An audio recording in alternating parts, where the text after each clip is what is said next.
Hello Internet and welcome to my latest video in the US Travel Diary series. Now this is going to be something different. It's going to be fairly long. It's going to take us all the way from the last day at Moab up to and including actually the first day at Yellowstone National Park. Actually both days I think at Yellowstone National Park. What we're going to do, however, is I'm going to do a little bit of experiment because not a lot of people watch these videos and they're not my primary focus. That is still history. I primarily do this because I find them amusing. And just to make a friend of mine laugh, hello Alexandra, I'm going to do this in a different style. And it might seem a bit childish. So if you don't particularly like my travel videos already, you probably shouldn't watch this one. It's not normally I tell people to not watch my stuff, but just fair term this time.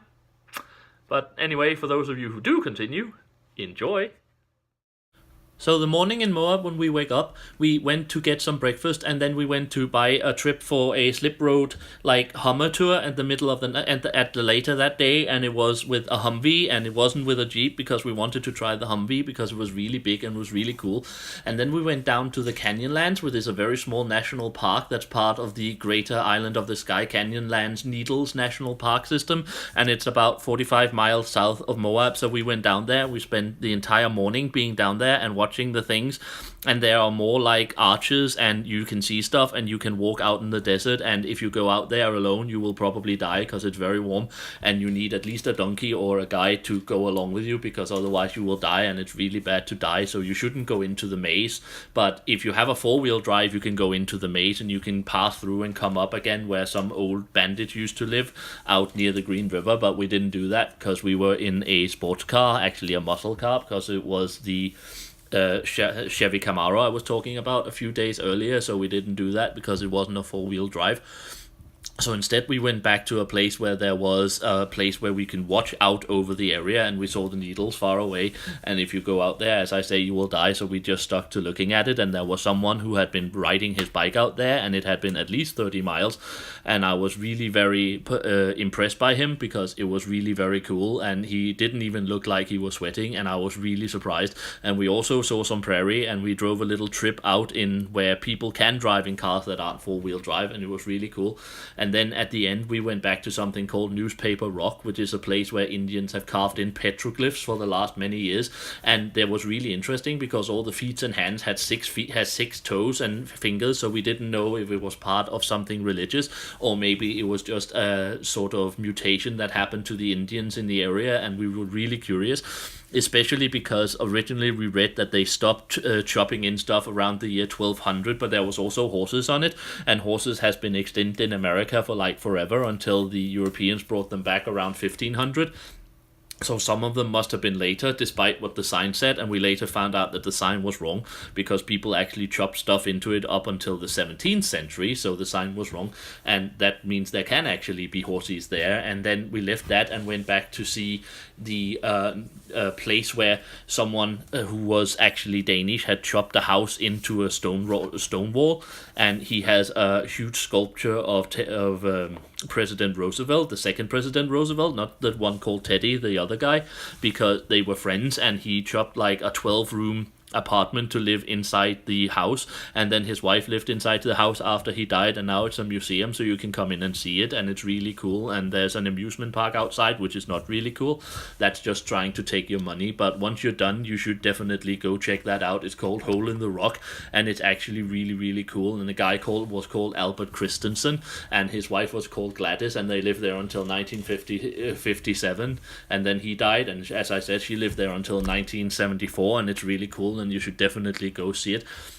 But then when we came back to town, we went out to actually sign into our new hotel, and you absolutely have to go out and live at this particular hotel. It's called Red Rock Canyon Hotel or something like it, and I cannot remember right now, and it's really, really cool. It has its own Wild West movie museum because a lot of movies have been filmed in that area, like Thelma and Louise and a lot of other stuff. Actually, when Thelma and Louise dies and jumps out over Grand Canyon, it's actually over like a part of the Colorado River that's not in Grand Canyon, but out near Moab, out near the hotel. And a couple of years later we took a boat ride, and I'm going to tell you about the boat ride some other times. But The only problem was, since we got there a bit late, we had to cancel a day, and that took a lot of time. And then we had to be moved to another room because nothing fitted, and they only had like one king size bed. So me and my dad had to live in the same king size bed. We'd done that before, but it's really, really weird. But at the same time, they also did some wine stuff, and you can rent horses, and they have a swimming pool, and you can ride the horses, and you can go eat there in the morning, and it's all really cool. It's right out to the Colorado River, and when the sun gets up in the morning, it's like the coolest thing I've ever seen. And we were ready to sleep there, but we have to go in and do off-roading, because Moab is called the off-road capital of the world. So we absolutely had to go in and take that off-road tour we paid for in the morning, but we have to sign that if we died, it wasn't their fault, it was our own fault, because we paid them to drive us out in the desert. So naturally we signed for that because it was really cool. And we got into this Humvee, and I really know why Arnold Schwarzenegger has one, because it's big and it's cool and it's powerful and it's really funny. And then we went out into the slip rocks, and we drove over a lot of chicken fins, and it was really scary because there was a car lying down there that had fallen down, and we were scared that we were going to die, but we didn't die, and we kept on going. And we were there with another family, and the mother, Judy, was suffering from a fear of heights. So she was like always basically keeping her eyes closed, and her son, who was named Kyle, was 15 back then, and he was literally trying to scare his mother by making her open her eyes when it was worst. And eventually the car did this, and the mother basically jumped out of the car, and she was really scared, and it was really sad, but at the same time it was really funny, because I don't know what she was doing on that particular trip anyway, but it was really cool, and all things were really fun. And eventually we went to a place where we could sort of see a place where they had filmed Mission Impossible 1, where Tom Cruise were hanging out over a ravine, and we actually had a picture of the son Kyle doing that, and I think you're going to be seeing that picture a bit later.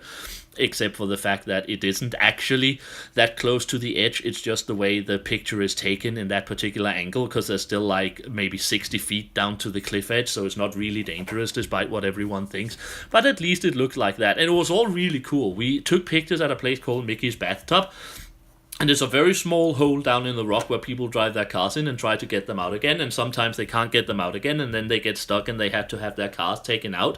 And sometimes it fills up with water because it's really watery down there, and then people also drive their thing down there. That's why it's called a bathtub, Mickey's Bathtub, because Mickey was the first one to do it, and I don't know more about him except that he gave the name for it.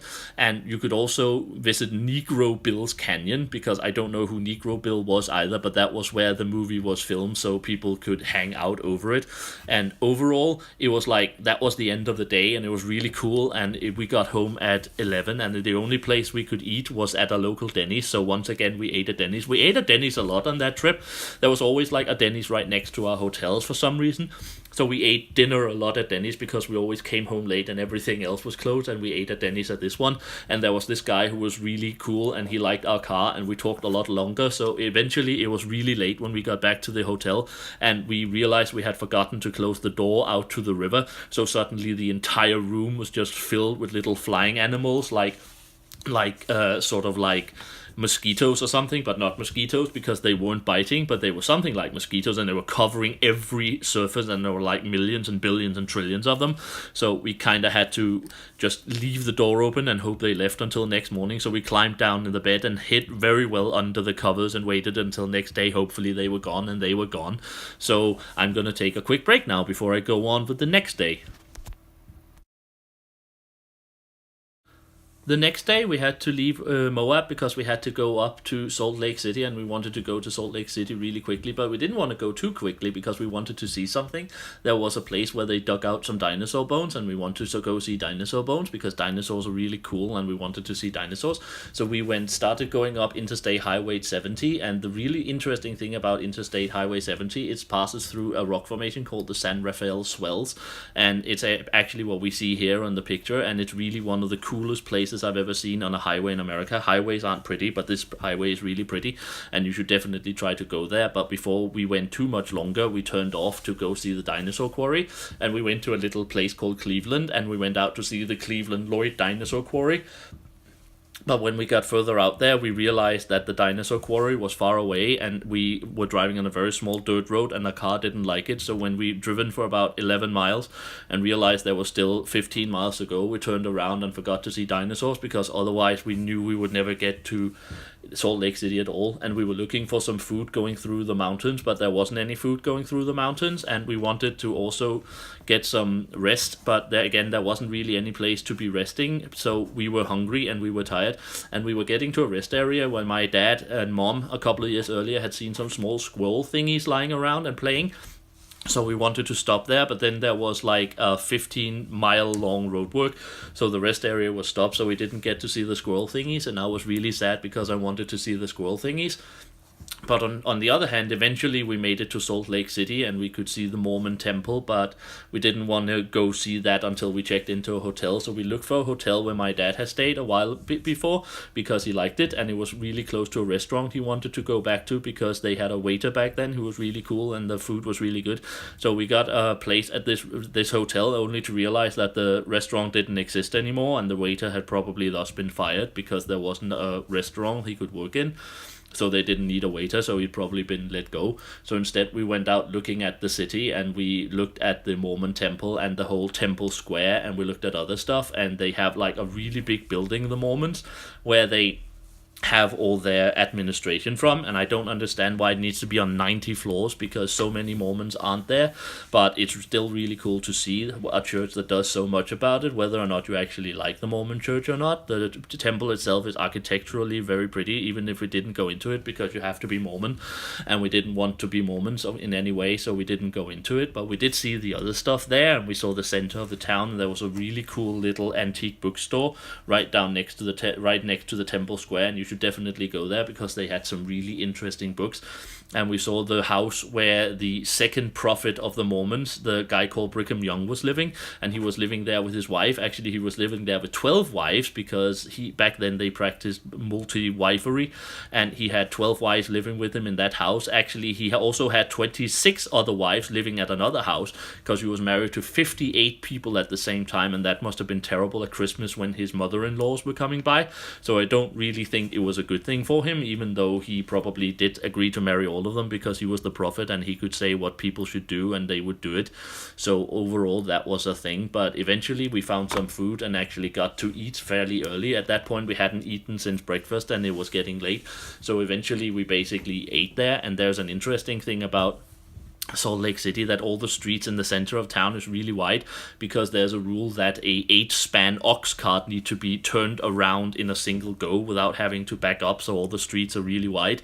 So that means that you can always see a lot of things going on, and it's a very airy and light city. So the city itself is very interesting, but of course unless you come there to be like a Mormon or thing, or just to see the central square, it's not all that interesting. Though of course you could hear the tabernacle and hear people sing, but even that is somewhat religious, so you need to be aware of what's going on when you get to Salt Lake City because it's a Mormon thing, but it's all really very interesting.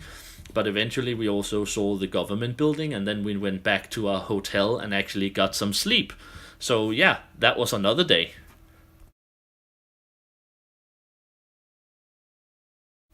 Up until this point, the Slip Rock Hummer Drive had been the coolest thing we did on the vacation, and it still remained the coolest thing we did on the vacation, and I actually today think it's still the coolest thing we did on the vacation, but at this point it was definitely the coolest thing we done on the vacation. But now we were going up to see Yellowstone National Park, and I thought that would be the coolest thing we did on the vacation, but it didn't become the coolest thing we did on the vacation. It only became the second coolest thing we did on the vacation because the Slip Rock trip was really cool, but we had to go up and see Yellowstone anyway, and it was the second coolest thing. It was really cool, and I'm going to tell you all about it. So first we basically left Salt Lake City and went up the motorway, and we went into Idaho, and I have been to Idaho again since, but back then we basically only took one picture from Idaho, and it was like in a resting area, and it was only interesting because there was a UPS car dragging 3 containers behind it, and I work at UPS, so that was really cool for a little while. But we went further up and we also got some food at a Wendy's, and that was a bad thing because I got food poisoning. So when we went to a little place called Island Park, it's a very small town. It only has 215 people living there, and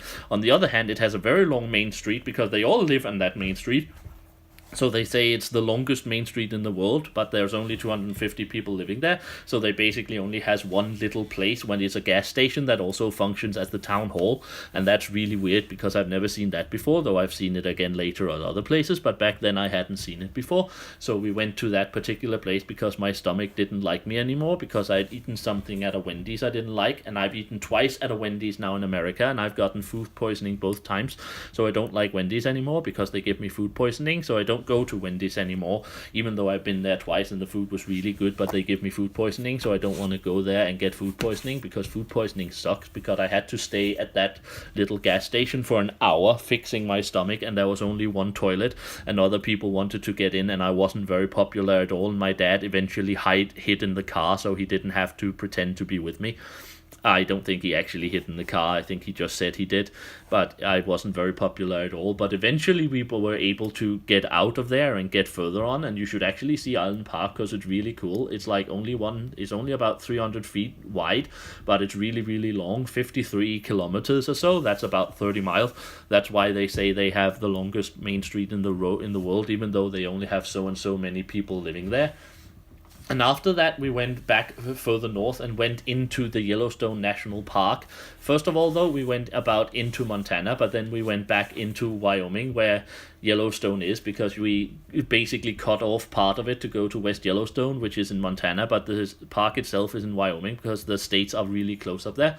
And then we went into Yellowstone and we saw the first area, and there was rivers and fields and mountains in the background and burned out trees because there'd been a forest fire a couple of years before. And nowadays you don't stop forest fires, you let them burn out because it's better for nature, even though Bambi's mother died because of a forest fire. I think I haven't watched Bambi in a while, but there was something about a forest fire, and I don't like it when Bambis die, but this was very interesting and it was really cool to watch, and some of the most amazing nature pictures I've ever had was taken there.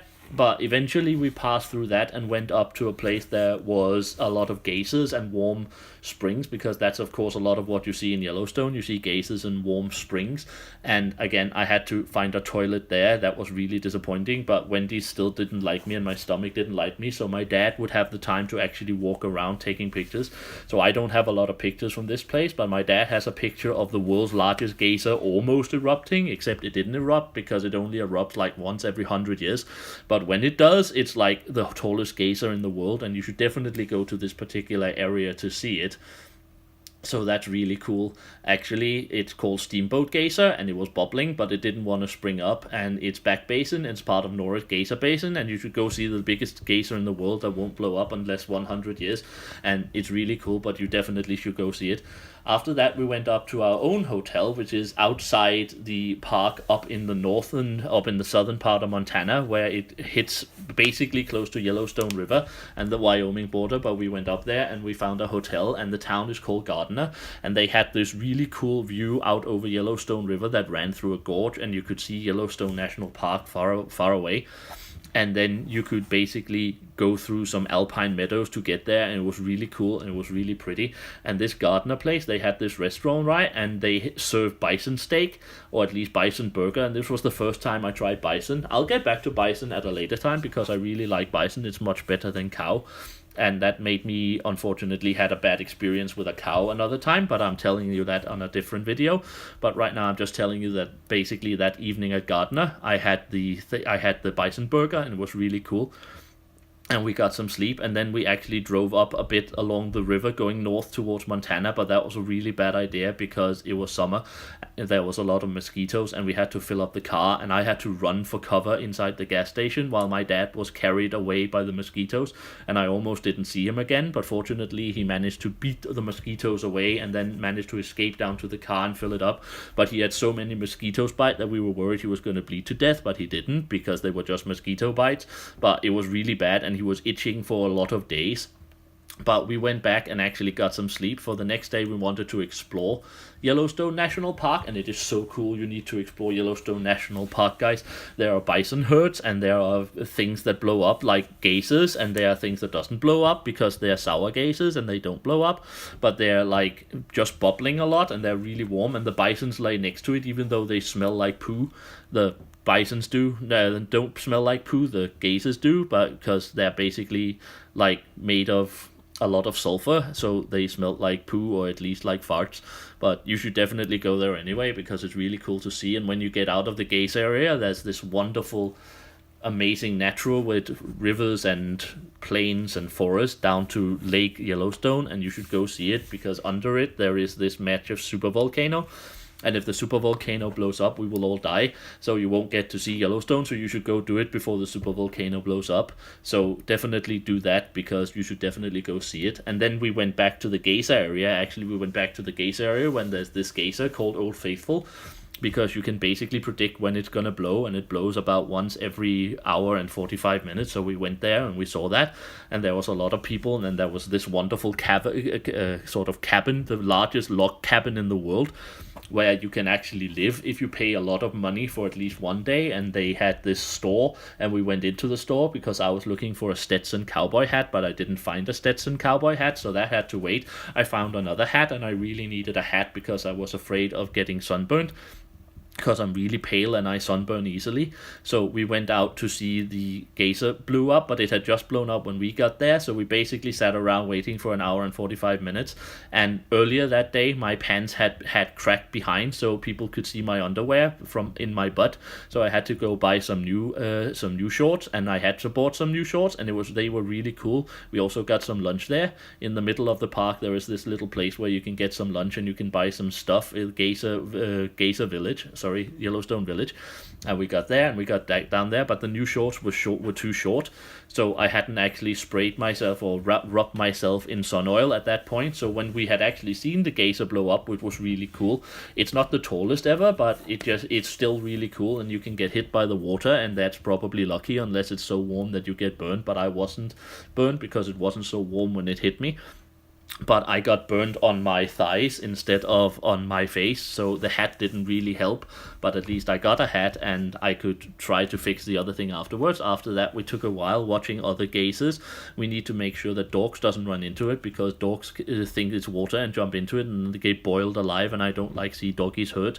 So you should definitely not take your doggy and let it run free in the geyser area. Some people do, they're stupid. Brr.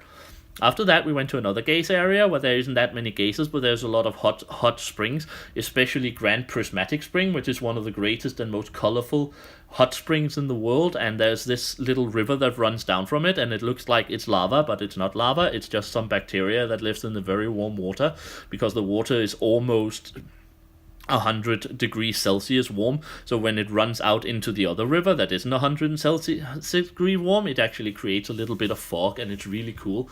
And we saw that, and then eventually we went back to our hotel to relax, because that evening we wanted to go out into something called Lamar Valley. And Lamar Valley is where you can see wolves and bisons and maybe bears, and there's a lot of animal life. And we went out there, and it has this really wonderful sunset, as you can see, but we didn't see any wolves there, because wolves are usually only out in winter. Though when I get to 2013, we saw wolves, so I'll tell you about wolves when we get to 2013, but we didn't see any wolves. We did see some bears, but they weren't really close. But we saw a lot of bisons, including a bison that went out and walked in the middle of the road, so we had to follow it for 15 minutes, driving really slowly, because we couldn't drive around the bison, because you're not allowed to disturb the bison. So if that decides to walk on the road, you just have to follow it on the road. So we were basically like a parade with a bison leading a bunch of cars in the middle of the road until it found some friends on the other side of the road, and it went in to see the friends on the other side of the road. So we kept going and going and going until again we stepped out to see a bear that was on the other side of the river, and it was like maybe a half a mile away, but we only saw it because it was getting dark, so we could only see it dimly. So we got a picture of a black blob, but other than that we didn't actually see any bears or any real animals. But the place is really, really cool, and there's a lot of bisons. And you can see animals, because I saw that at another time. But eventually we just basically went back to our hotel and relaxed, and that was Yellowstone. And Yellowstone is incredibly cool, and Yellowstone is probably the nicest natural area sort of overall I have seen in America, and you absolutely have to go there. So absolutely, that was the end of that. And then the next day we had to go through Yellowstone again to get down to where we wanted to go, some place called Jackson Hole, but I'll tell you about that next time. As for now, we went back to the hotel again and got some more food at the restaurant, and I got another bison burger because the bison burger was really cool. And I don't like eating the bisons, but they say you have to eat the bison burger because the bison is already dead, so you might as well eat it. But that was that day, and next time I will tell you about what happened after that. well, that was it. Like I said, that was a different kind of style of video, but again, this is the kind of videos I feel I can experiment with a little bit, because not a lot of people watch them, and the people who do watch them at least know me enough to perhaps find it a little bit interesting. Again, if you want a more specific particular part of that trip sort of experience, I think you should read my website, or my dad's website, cronsell.net, where we have basically all the diaries from that time. But I still hope you sort of got an idea of what we were seeing that day and how awesome it was, especially Yellowstone, which is, wow, it's amazing. And that slip rock trip in the Hummer, best thing I've ever done in America. Probably the best single sort of, not experience, but the best single activity I've ever done in America. It was awesome driving around out there, going up the various slip rocks, halfway driving back down, backwards and so on. It was amazing. And again, Yellowstone. Salt Lake City was fun to see. Again, I don't really have the interest in the Church of the Latter-day Saints, but it was fun to see. The temple is interesting, at least from a architectural perspective, and everyone has heard of the Tabernacle Choir. But yeah, overall, that was it. I will return eventually with this, but next week is definitely going to be my great video about the Battle of Vienna that I have been wanting to do for a year. So yeah, there we are. Until next time, I have been the Sage, and I wish you all a very happy day.